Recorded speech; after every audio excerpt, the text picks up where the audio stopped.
Okey, sekarang kita nampak harga dah semakin lempat. Okey, dah semakin meningkat. Okey, persoalan sekarang harga nak ke mana selepas ini.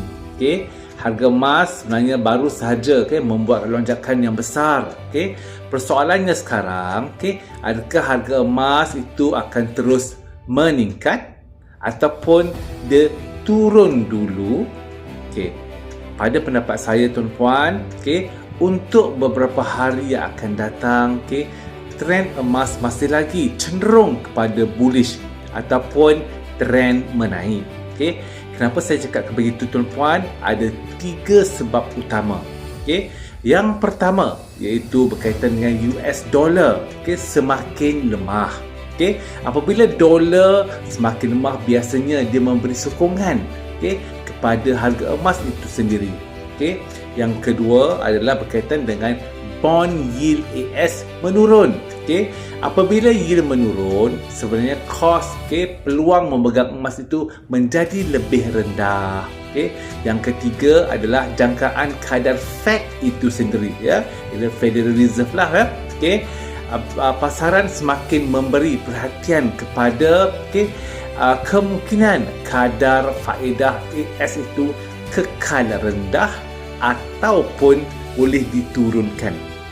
Semua ini adalah angin belakang untuk emas.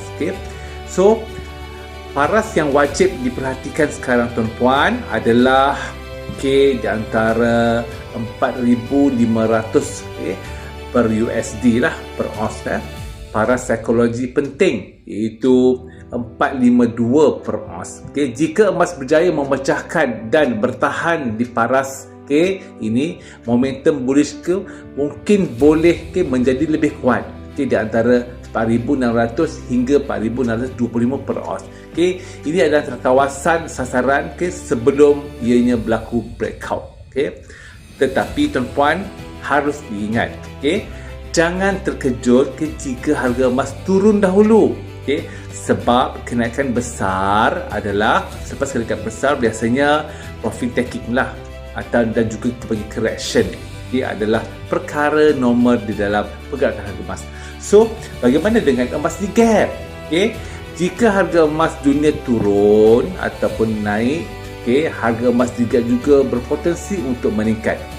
Secara kasar, jika emas dunia bergerak sekitar 4,600 hingga 4,625 per ounce, harga gap itu berpotensi mengalami menghampiri di antara 645